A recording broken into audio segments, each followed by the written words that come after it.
Bedded up Kustoms. Vellanos and Brembos. Not bimbos, Brembos. A lot of bimbos out there though. Put the brake lines on and do some more adjusting. But it was a pain in the ass. Because, let's see. You guys can see that. You got a bracket and a bracket. So two brackets.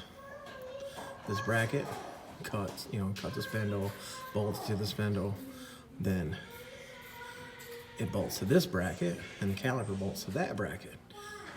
So, pain in the ass. So, if you're gonna shim it, good luck trying to shim it. We do have a problem that the caliper is grabbing the rotor a little bit. So, now we're gonna have to grind the back of the spindle down a little bit to get this bracket to move back. So one hell of a setup. Real fun, always fun. And as for the hubs, I drill them out, ground them out, whatever you want to call it, and got it all fit. So, and correction on the bolt circle, it is 4 3/4. So however these Brembo kit works, however they work, whatever they came off of, or whatever you buy to have them made for this, you will run into having to mill that center bore to match the rotor. But the easier way to do it would be to take the studs out of the rotor and take that little shoulder off the rotor. But yes, my bad again, they are 4 3/4 bolt circle. Obviously, anybody knows 4 3/4 bolt circle to 5-inch. The center bore.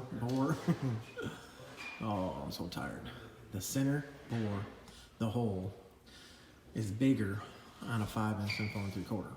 So if you try to, put a 4 3/4 style wheel on a 5-inch car, this and that, if you change the bolt circle, you gotta mill down the outside of the rotor on the hub. Got the tie rods in there. Got the tie rod sleeves in there. It's all looking good.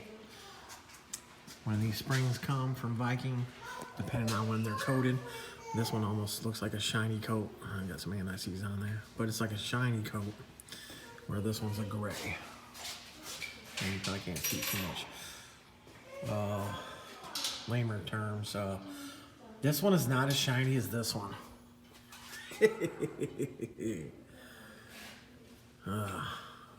Alright, well, can't put the sway bar on yet until I get the height set.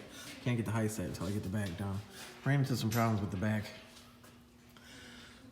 Axles, rotors, stuff like that. So, another day I gotta spend. I gotta order some pieces for the calipers to hold the brake pads in, because they got lost somewhere.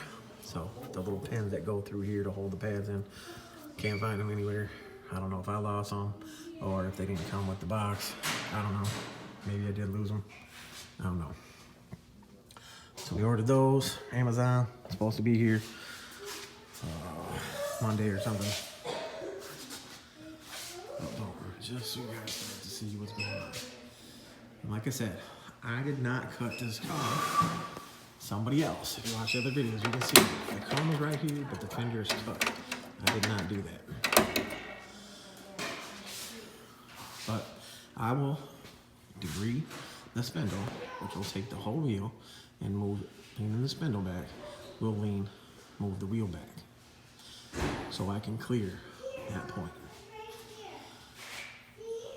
So we'll get to that when I get to that. But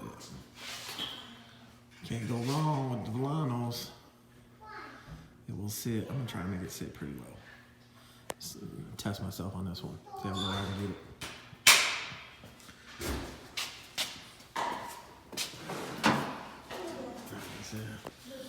The back, this car, because of the Brembos, here's the back rotor setup right here next to this bike. From where the wheel mounts here to where this is. So then you got the spoke of the wheel. It hits the caliper when you put the wheel here. So have to run 3-inch studs long, 3-inch long studs. And then it's gonna have to have a 1/2-inch spacer here to clear the caliper. So again, sometimes you have to run spacers, but real spacers, the aerospace component all-stars, the black aluminum, real, not 5 or 6 of those janky ass little gray things you see people putting on cars. You don't put those, put the real spacers on there. But you have to, again, you have to, for the clearance of the spoke on the wheel to clear the front of the caliper, because obviously this is made for front-wheel drive style offsets, stuff like that.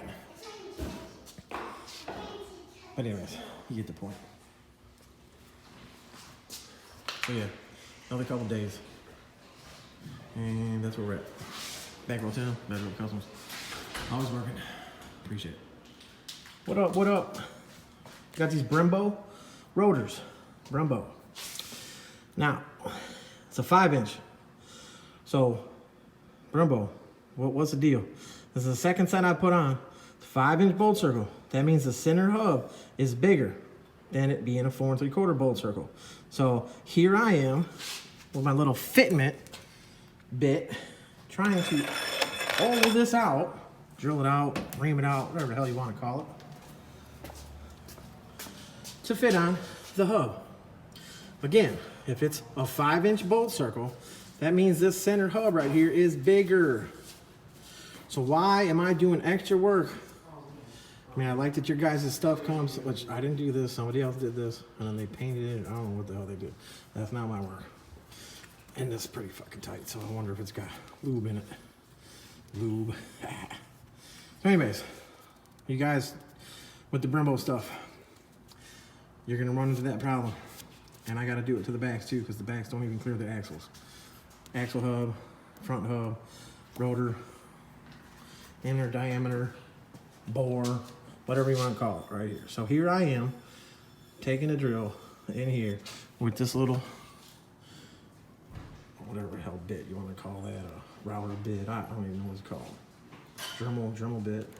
But here I am going like this with it to get it to fit. So I'm actually doing extra work for people, and I'm not getting paid for it. A lot of you guys would be like, well, I'd charge more. Well, when I'm packed and behind, I gotta do what I gotta do. But Brembo, step your game up. All right, we back in a bit. Well, actually, I'll stick with you. We have the QA1 lowers, QA1 uppers, the Viking coil lowers. A lot of you guys probably run into when you're putting the shock in, that the shock has the 5/8 hole, which you need a 1/2-inch insert to go in that hole to put the bolt through. Trick chassis, Alex Trick Chassis, he's got those in stock. Tell him he needs a 1/2-inch sleeve, 1.25 inch.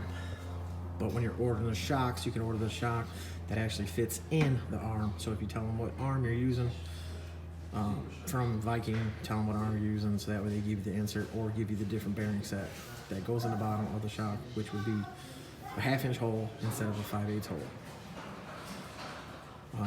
Yeah, so upper is in, my ball joint deal is in. Trying to get these brakes on, get the calipers on, and get the, this room is a little warm behind me. Rear end's all welded up.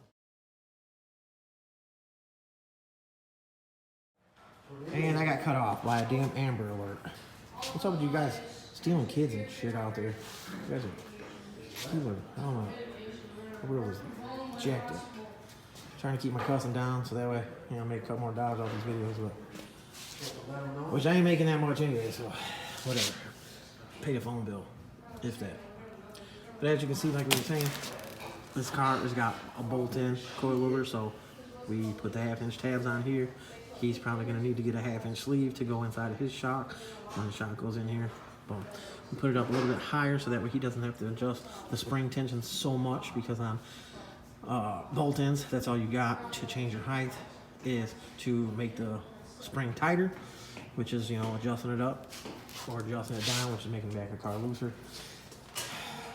So I know people got to do what they got to do. But back to what I was saying over here, I don't even know. I'm gonna get the rotor on, get the caliper on, and then start doing the brake line. Still gotta put the sway bar on. I still did not pick up the tie rods. As you can see this side, again, I'm all trying to set up.